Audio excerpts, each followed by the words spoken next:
ኤርፖርት ከገባን በኋላ መግባት ትልቅ ነገር ነው። እውነት አንዳንድ ጊዜ የሆነ ሰላም ስንገባ ያን ነገር እናቀለዋለን፣ ግን በጣም መቅለል የለበትም። በሰዎች ተከቦ በጨዋታ ደምቆ ሲያይ በጣም ደስ ብሎት ነበረ። ሰላም ሰላም፣ እንዴት ናችሁ? ደህና ናችሁ? አለን እኛ እግዚአብሔር ይመስገን። ዛሬ እንግዲህ ጉዞ ወደ አዲስ አበባ ነው ተጀምሯል። ስለዚህ ዛሬ በጉዞ ላይ ያለውን አገራት ከብዙ በጥቂቱ ወደ እናንተ አሳያችኋለሁ ብዬ አስቤያለሁኝ። ማማን ይዞ ቀረጻት ይከብዳል፣ ግን የቻልኩትን ያክል የተወሰኑት ሀገራትን ወደ እናንተ አሳያችኋለሁ። ወደ አዲስ አበባ የምንሄደው ደግሞ ከእናቴ ጋር ነው። አድርሼሽ ካልመጣሁ አለች። በቃ እና ልጅ አግኝተን ነበረ። እሷ ጋር እንመጣለን ብላ አይሆንም አለች። በቃ ማን ያድርስሽ? እሷ ደግሞ ስትመለስ ልጃችን ደግሞ ያገኘናት ልትመጣ ሁኑ ከማዘር ጋር ነው ጉዞ ያረኩት ላችኋለሁ። እና ጉዟችን ደግሞ በፕሌን ያደረግነው። ማማ በበረሃው መስመር ነው አሪፍ፣ በተለይ ለኛ ለቆቦቹ በበረሃው መስመር አሪፍ ይመስለናል። ምክንያቱም በቃ ሁሉ ነገር ቀጥታ ነው፣ እንሳፈራለን እዛው ልክ በቃ እዛ አዲስ አበባ ስንገባ ብቻ ነው የምንወርደው። በዚህ በወሎ መስመሩ እንደዚሁ ትንሽ ሴፍ አይደለም ማለት ዝግት ክፍት ምናምን የሚል ነገሮችም ስላሉትኝ ብቻ በአፋር ክልሉ ግን ፈጣንም ስለሆነ በዛ አሪፍ ነው። ግን ለማማ ብለን ወደ ፕሌን ቀይረነዋል እና በፕሌን ነበር ጉዞ እላችኋለሁ። ስለዚህ ከቆቦ እስከ ኮምቦልቻ ያለውን ነው ማሳያችሁ። እንግዲህ እንደምታውቁት ጉዞ በጧት ሲሆን ነው አሪፉና ቀዝቀዝ ባለው። ስለዚህ እኛም እንደዛ ብለን አስበን 11 ሰዓት ነበር የተነሳ ነው ከሌሊቱ። ከዛ በኋላ እንደገና 12 ሰዓት ቆቦ መናኸሪያ ወጥተን ነበር። ከዛ በጧት ነበር ይሄን ነው ሹፌሩም አሪፍ ስለነበረ ደሴ 4 ሰዓት አካባቢ ደረስን። ወደ ኮምቦልቻ 4 ተኩል አካባቢ ደርሰን ነበር እና በረራ ያደረግነው ደግሞ ወደ 9 ሰዓት ከሩብ ነበረ። ምክንያቱም ፍተሻ ምናምን ሲኖር እንዳያዘገየን ብለን ፈርተን ነበረ። ብቻ አሁን ይሄንን ይሄን ከተማ የሚያውቀው ሮቢት መሰለኝ። እስኪ ይሄን ነገር ግን ማለት ነው አብረን ነው የምናየው። ምክንያቱም እኔ ራሱ ከቀረጽኩት በኋላ አገሮቹ አላቃቸው ብያለሁ እና ሁላችንም እስኪ ማን እንደሆነ አንድ ላይ የተራረምን አገራቶቹን እናገራለን ማለት ነው አይደል? ስለዚህ እላችኋለሁ ብቻ በጣም ጉዞ ስለነበር ደስ የሚል ነው የነበረው። ትንሽ ማማን ፈርተናት ነበረ፣ ግን አሪፍ ነበረ። ምንም አላለችም፣ ተኝታ ነበረ። ግን እኔ ብቻ ነኝ ከቆቦ ስወጣ በቃ ባርባር ፍርሃት የሚለኝ ብቻ አላቅም። እኔ ከበፊት ጀምሬ እኮ ነው ዩኒቨርሲቲ ልሄድ ስለራሱ ደስ ብሎኛል በጣም ነበር። ከቤት ይመስለኛል ሁሉም ሰው እንደኔ ይመስለኛል ማለት ከሀገራችን ስንወጣ የሚሰማን ስሜት አንድ ይመስለኛል ባልሳሳት። ስለዚህ እስኪ እንዴት እንደሆነ እናንተንም ኮሜንት ላይ እስኪ ያሳውቁኝ እና ትምህርት ቤት ተማሪዎችን እዚህ ላይ ሳያቸው ደግሞ እንዴት በቃ ትዝ እንዳለኝ ድሮ የኛ ሃይስኩል እኛም ድሮ ለማለት በቃን። አሁን 5 እና 6 ዓመት እንኳን ድሮ ብለን እንድናወራ እግዚአብሔር ስለፈቀደልን እናመሰግናለን። እና ይህ ቪዲዮ ከተመቻችሁ ላይክ ማድረጋችሁን እንዳትረሱ፣ ኮሜንትም እንደዚሁ። ቤተሰብ ያልሆናችሁ ደግሞ ሰብስክራይብ በማድረግ ቤተሰብ ሁኑ። ሌላው ደግሞ እኔ የሚከብደኝ የእውነት ማለት ነው በቃ አንድ ቦታ ቆይቼ ሌላ ቦታ ስሄድ ቆቦ ቆይተን ወደ ሀገራችን ቆይተን ሌላ ቦታ ስንሄድ ደግሞ የሚሰማን ስሜት ደግሞ ትንሽ ይከብዳል። ብቻ እኔ ብቻ አይመስለኝም። እስኪ እናንተም እንደዚህ አይነት ነገር አጋጥሟችሁ ከሆነ እስኪ ታካፍሉኝ ያላችሁ። እነዚህን ተማሪዎች ሳይ ምን ትዝ እንዳለኝ ታውቃላችሁ? እነዚህ የተወሰነ መንገድ በእግራቸው ይላሉ። የኛ ግን ሃይስኩል ትምህርት ቤት ነበረና እኔ እንደዚህ የረጅም የእግር መንገድ ሄጄ አላውቅም። ግን ረጅም የእግር መንገድ ግን መሄድ እንፈልግ ነበረ፣ ለማውራት ለጨዋታ ሲባል ማለት ነው። እና እስኪ እናንተስ እንዴት ነበር የተማራችሁትኝ? የእግር መንገድ ነበረ ወይንስ አይደለም የሚለውን እስኪ ኮሜንት ላይ ያሳውቁኝ። እና ወልዲያ ደርሰናላችኋለሁ። ወልዲያ ደግሞ እንደዚህ ሁና አምሮባት አግኝቻታለሁኝ። በዚህ በወሎ መስመር መሄዱ ግን በጣም ደስ የሚለው ነገር በጣም ለምለም የሆነ ቦታ ነው የምናየው። ከዛ ላይ ከተማዎች አሉት እና በጣም ሳናስበው ቶሎ ነው የደረስነው። በበረሃ መስመሩ ትንሽ በረሃም ስለሆነ የሚታይ ነገሮችም የለም። ባለፈው ታዴ የሰራላችሁ ቪዲዮ ላይ ብዙዎቻችሁ አይታችሁታል። እና በዚህ መስመር ግን በጣም ደስ የሚለው ነገር ከተማ ነው የምናየው። ከዛ ላይ ደግሞ ለምለም ነው ቦታው። በቃ መንገዱ በጣም ነው ደስ የሚለው የሚታይ ነገር ስላለው ማለት ነው። እና ጉዞ ስትሄዱ ግን ምን ማድረግ ደስ ይላችኋል? ማለት መኪና ውስጥ ናችሁ መተኛት ነው ወይንስ ደግሞ ፊልም ማየት ነው?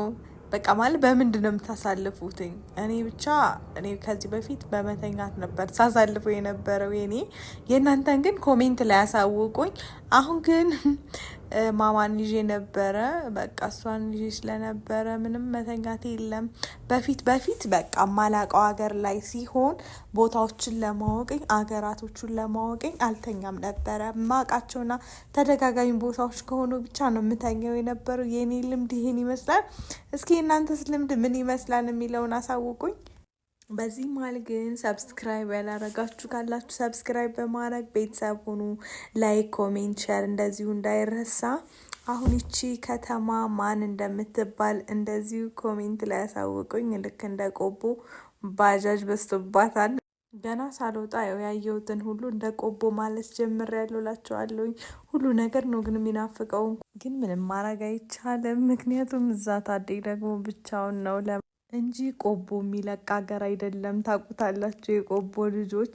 ቆቦ ተቀምጠን ከቆቦ ለመውጣት እንዴት እንደሚከብደን እና በዚሁ አጋጣሚ ደግሞ ቆቦን በደንብ ልቀርጽ አልቻልኩም። በጣም ይቅርታ። ምክንያቱም ማማ ትንሽ ረብሻን ነበር ስንወጣ። ከዛ በኋላ ነው ዝም ያለችልን እና ለዛ ነው ቆቦን በደንብ አልቀረጽኩትም እንደሌላው ቦታ ላይ። ብቻ አሁን ይሄ ቦታ እንዴት ደስ እንደሚል በቃ እንዴት ሰላም ነው የሚሰጠው። አረንጓዴ ነገር ሲሆን በቃ መንገዱ በጣም ነው ደስ የሚለው። በቃ እንዴ የበረሃው መንገድ እኮ እንዴት አይገፋም እኮ አጭር መሆኑ ነው እንጂ እንደዚህ እኮ ረጅም ቢሆን በጣም ከባድ ነበረ። ብቻ በጣም ደስ ይል ነበር። እዚህ ጋር ደግሞ በጎች እያሳለፈች ነበር አስፓልቱን። እነዚህን በጎች ግን ስታሳልፍ ሴት ስለሆነች ምን ትዝ እንዳለኝ ታውቃላችሁ? ጓደኛዬ ነበረች እና አንድ ሰፈር ነን አብረን ያደግነው እና እሷ በግ ነበራቸው በፊት ማለት ነው ሕፃን እያለን እና እነሱን በጎች ከዱሩ ሂዳ ሳር ምናምን እንዲበሉ ታደርግ ነበርና ሁልጊዜ ማለት ነው እሷ በሄደች ቁጥር ካልሄድኩ ብዬ አለቅስ ነበር። እና ዱር መሄድ በጣም በቃ ደስ ይለኝ ነበረ። በቃ እሷ ደግሞ ስለምትሄድ እሷ ጋር ካልሄድኩ እያልኩ የምረብሸው ነገር ነው በጣም ትዝ ያለኝና እስኪ በዚህ አጋጣሚ ደግሞ እንደኔ ያለ ገጠመኝ ያለውም ካለ እንደዚሁ ኮሜንት ላይ ያሳውቁኝ። ይህ የምታዩት ቦታ ደግሞ ከወልዲያ በፊት የቀረጽኩት ነው እና ቪዲዮውን ኤዲት ሳደርግ ከኋላ ስለመጣ ነው። ሽንቁሩን መቼም ታውቁታላችሁ አይደል? እንደ እኛ አካባቢ ሰዎች ሽንቁሩን ያለበት ቦታ ላይ ነው እና ስለዚህ ሽንቁሩ ደግሞ በፊት እንዴት እንደምንፈራ ነበር። ሕፃን እያለሁኝ በጣም ነበር የምፈራው። እንደኔ የሚፈራ አለ ግን ሽንቁሩ በገባን ጊዜ አሁን እንደውም ብርሃን ነው። በፊት እኮ በጣም ጨለማ ነበረ ይመስለኛል። ነው ወይስ እኔ አድጌ ነው? መቼም ሽንቁሩ አልተቀየረም መሰል፣ ግን ብቻ እኔ አድጌ ነው ማለት ነው። ሕፃን እያለሁ ብቻ ግን ጨለማ ውስጥ እሪ ስንል ብቻ አስታውሳለሁኝ ወልዲያ ስንመላለስ። ይህ ከተማው የምር እኔ በጣም ፈጥኖብኛል። በጣም ነው ያደገው፣ በጣም ነው ያማረበትኝ ከተማው። በፊትም በእርግጥ ቆንጆ ነበር፣ ግን አሁን ለውጥ አይቼበታለሁ። ከተማዋ ፏ ድምቅ ብላ ነበር ያገኘኋት። እስኪ ማን እንደሆነች ገምቱ እስኪ። እኔ መጀመሪያ ራሱ አልገመትኩም ነበርና ብቻ በጣም አሪፍ ነበረች። ወርጌሳ ነበረች፣ ባልሳሳት ወርጌሳ መሰለኝ። እስኪ እናንተ ደግሞ ከተሳሳትኩኝ ታርሙኛላችሁ። እና ታዴ ደግሞ በተደጋጋሚ ሲደውልልን ነበረ። አጋጣሚ ሳይሌንት አርጌው ስልኩን ካላየሁት በቃ ሌላ ነገር የተፈጠረ ነበር የሚመስለው። እውነት ግን እሱ ብቻ ሳይሆን እኔ ራሱ ማለት ነው የሆነ ሰው ጉዞ ላይ እየመጣ ካላነሳልኝ እንደዛ ነው የማስበው። በጣም ነው የምጨነቀውና ብቻ በጣም ተጨንቆ ነበር። በኋላ ስንደውልለት ትንሽ ይረጋጋል። መጥፎ ነገር ነው ግን በቃ የሚያሳስበን የሆነ ሰው ካላነሳ። ስለዚህ አሁን ደግሞ ደሴ ገብተናል ማለት ነው። ስለዚህ ትንሽዬ ደቂቃ ነበር የቀረን ከዚህ በኋላ ወደ ኮምቦልቻ ስለሆነ እዛ ኮምቦልቻ ደግሞ ኤርፖርት ከገባን በኋላ ትንሽ እረፍት አድርገን ነበር። ምክንያቱም ኮምቦልቻ ስንገባ 5 ሰዓት ላይ ነው የገባ ነው እና ልክ በረራችን ደግሞ 9 ሰዓት ስለሆነ በዚሁ አጋጣሚ ግን 9 ሰዓት መሆኑ ለበጎ ሆነልን። እቃ ረስተን ነበረ መኪና ላይ። አጋጣሚ የቆቦ ልጅ ስለነበረ ስለምናውቀው በራይድ ላከልን ማለት ነው።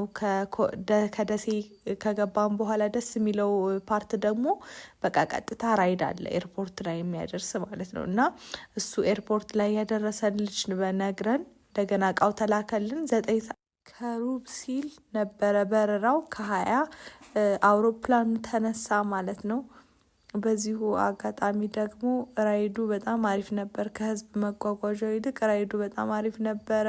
ቀጥታ ነበር ኤርፖርት ድረስ ያደረሰን ማለት ነው። እና ድካማችን ራሱ ጠፋላችኋለሁ። ኤርፖርት ገባን። ኤርፖርት ከገባን በኋላ ማዘር ራሱ በፕሌን አትወድም እላችኋለሁ፣ በመኪና ነው የምትወደው። በእርግጥ እሷ ብቻ ሳይሆን እንዴ ራሱ በመኪና መሄድ ነው በጣም ደስ የሚለኝ። እናንተስ በምን መሄድ ደስ ይላችኋል? በፕሌን ነው ወይስ በመኪና? ወይ ደግሞ ለቆቦ እኮ ለእኛ እኮ ወይ ቆቦ ወይ አላማጣ ኤርፖርት ቢኖር በጣም ደስ ይል ነበር። ቀጥታ እንሄድ ነበር። አሁን ግን እስከ ኮምቦልቻ በመኪና ከሄድን በኋላ ከዛ በኋላ በፕሌን ስለሆነ መኪና መሄዳችን ሁሌም አልቀረልንም እና ለዛ ነው መኪናም የመረጥ ነው። እና ከኮምቦልቻ አዲስ አበባ ያለው 45 ደቂቃ ነበር የፈጀብን። ብቻ በአጭር ሰዓት ውስጥ አዲስ አበባ ገብተናል እላችኋለሁ። እግዚአብሔር ይመስገን እንግዲህ በሰላም ገብተናል። ብቻ በሰላም መግባት ትልቅ ነገር ነው እውነት። አንዳንድ ጊዜ የሆነ ሰላም ስንገባ ያን ነገር እናቀለዋለን፣ ግን በጣም መቅለል የለበትም። በእርግጥ እኔ ሰላም ከገባሁኝ ቀላል ነገር አደርገዋለሁኝ፣ ግን የሆነ ነገር ተፈጥሮ ቢሆን ደግሞ በጣም ከባድ እንደሆነ ሁላችንም እናውቀዋለን። ግን በሰላም ከገባን በኋላ ደግሞ ይህን ነገር እንዘነጋለን። ግን ለሁሉም ነገር እግዚአብሔር ይመስገን በሰላም ስላስገባን። ከኤርፖርት ከወጣን በኋላ ደግሞ እንደዚሁ ራይድ ጠርተን ወደ ሰፈር ሄድን እና ብቻ በጣም አሪፍ ነበረ። ቤት የተቀበሉን አቀባበል በጣም ደስ ይለን። ጎረቤቶቻችን በጣም ጥሩ ሰዎች ነበሩ። ብቻ እንደ ቆቦ አይነት አናኗር ነበር አዲስ አበባ የምንኖረው አሁን ልክ አሁን ያለንበት ሰፈር ማለት ነው። እና ሁሉን ነገር አዘጋጅተው አቀራርበው ሰርተው ቤታቸውን አጽድተው ፎ አርገው ነበር የጠበቁኝ። በዚሁ አጋጣሚ በጣም ነው የምናመሰግነው። ውድ ጓደኛዬ ራሱ በጣም ብዙ ነገር አጋጣሚ ከአርባ ምንጭ መጥታ ነበረ። እሷን ቤት ሁሉን ነገር አዘጋጅታ ነበረ። ቡና አፍልተን እየተጨዋወትን ብቻ በጣም ብዙ አምሽተናል እላችኋለሁኝ። ቤት አዘጋጅቶ መጠበቅ ራሱ ታዴ በጣም ይከብደው ነበረ፣ ግን እነሱ ስላሉለትኝ ሁሉን ነገር አዘጋጅተው ነበር የጠበቁት። እውነት ጥሩ ጎረቤት መኖር በጣም አሪፍ ነው። እንደዚህ ቀላል አይደለም። አንዳንድ ጊዜ በችግር ጊዜ እንደዚህ በማንኖር ጊዜ ነው እኮ ሰው አስፈላጊነቱ የሚገባን። እና ደግሞ እኔና እናቴ የተሰራ ነው ደግሞ የራያን ሹርባ ስለነበረ በጣም ደስ ብሏቸው ነበረ፣ ወደውት ነበረ። የራያን ባህል በጣም ነው የምንወደው ሲሉ ነበር። ለኛ ያላቸውን ፍቅር እንደዚሁ ገልጸዋል። እና ደስ የሚል ምሽት አሳለፍን፣ ተጨዋወትን። ሰው ግን የምር ማለት ነው ጎረቤት ጋር በክፉም በደጉም ካልተገናኘ በጣም ከባድ ነው። አሁን አዲስ አበባ እንደ ሰፈሩ ይለያያል። አሁን እኛ ሰፈር አጋጣሚ ደስ የሚል ሰፈር ነው እና ጎረቤቶቻችን ራሱ በጣም ነው ደስ የሚሉት። እና በዚሁ አጋጣሚ እናመሰግናችኋለን። እና ይህን ቪዲዮ ላይክ ያላረጋችሁ ላይክ እያረጋችሁ፣ ኮሜንት ሸር እንደዚሁ እያረጋችሁ አበረታቱን። ቤተሰብ ያልሆነ ደግሞ ሰብስክራይብ በማድረግ ቤተሰብ ሁኑ። ታዴ ራሱ በጣም ደስ ብሎት ነበረ። ምክንያቱም ለወራት ይሄ ቤት በጣም ጭር ብሎ ነበረ፣ እሱ ብቻ ነበር የሚኖረውና አሁን ደግሞ በተቃራኒው ፏ ድምቅ ብሎ በሰዎች ተከቦ በጨዋታ ደምቆ ሲያይ በጣም ደስ ብሎት ነበረ። ብቻ እስከ ሌሊቱ 6-7 ሰዓት ነበረ ቁጭ ብለን ስናወራ የነበረው እና እሱ እዚህ አካባቢ አሁን የለም። ምክንያቱም ካሜራማኑ እሱ ነበረ። እቺ ቆንጅዬ ልጅ ደግሞ የጎረቤታችን ልጅ ነች እና በቃ ቤት ለካ የሚያደምቀው ልጅ ነው የምር ማለት ነው። እና ሌላም የጎረቤታችን ልጅ አሉ። ሲመጡ ቤቱን በአንድ እግሩ ነው የሚያቆሙት። በጣም ደስ ይላል። ጭር ያለውን ቤት የሚያደምቁት ልጆች ናቸው። እና ይህን ቪዲዮ ከተመቻችሁ ደግሞ ላይክ ማድረጋችሁን እንዳትረሱ። ሰብስክራይብ ያላረጋችሁ ደግሞ ሰብስክራይብ በማድረግ ቤተሰብ ሁኑ። ላይክ፣ ኮሜንት፣ ሸር እንደዚሁ እያረጋችሁ አበረታቱን። በዚሁ አጋጣሚ ደግሞ የዩቲዩብ ስማችንን ቀይረናል። ታዴ ኤንድ ማሂ ሆኗል። በቲክቶክ አካውንታችን አድርገነዋል። ሁለቱንም በአንድ ላይ ለማድረግ ታዴ ኤንድ ማሂ በሚለው ቀይረነዋል። ውድ ቤተሰቦቻችን አሁን የሚከብደን ማማ ይሄንን አየር ማለማመድ ነው። ትንሽ ከበድ የሚለው አጋጣሚ ደግሞ ስንመጣ ዝናብ በጣም እየጣለ ነበርና ልክ እንደለበሰች ነው ልብሷን ሳንቀይርላትኝ እዛው ያስቀመጥናትኝ። ምክንያቱም ደግሞ አየር እንዳይጋጭባት ብለን በጣም ፈርተን ነበረና ብቻ ያለው ነገር ትንሽ ከበድ ይላል። ምክንያቱም እኛ ጋር በጣም ፀሐይ ነበር፣ ታውቁታላችሁ። የሚያዝያና የግንቦት ፀሐይ እንዴት እንደነበረ ሰኔን ጨምሮ ማለት ነው። እና እዚህ ደግሞ በተቃራኒው ደግሞ በጣም ዝናብ ነበረ፣ ብርድ ነበር እና እንዲሁ እንደታቀፍኳትኝ ስንመጣ እንደነበረው ነው እዛው ዣት የነበረውና ለአሁን ግን ለጊዜው ግን ምንም አላለች። የሚገርመው ነገር ያን ሁላ መንገድ ስንመጣ ብዙም አልረበሸችም ነበር። ቆቦ ልትወጣ ስትል ብቻ ትንሽ ረብሻኝ ነበር እንጂ ከዛ በኋላ በቃ እንደ ትልቅ ሰው ነበር ተኝታ ነበር የመጣችው እና ቤት ስንገባም አልረበሸችም። እንግዲህ ከዚህ በኋላ አየሩ እንትን ሲልባትኝ ካልተቀየረች በስተቀር በጣም አሪፍ ነበረ። ጉዟችንም ቆንጆ ነበር። የእነሱ ማቀባበል በጣም ደስ ይል ነበረ። ብቻ ይህ ነበር ውሎ ይላችኋለሁኝ። የጉዞ ውሌን ስለተከታተላችሁኝ እስከ መጨረሻው ቪዲዮውን ስላያችሁት ደግሞ ከልብ ነው ማመሰግናችሁ።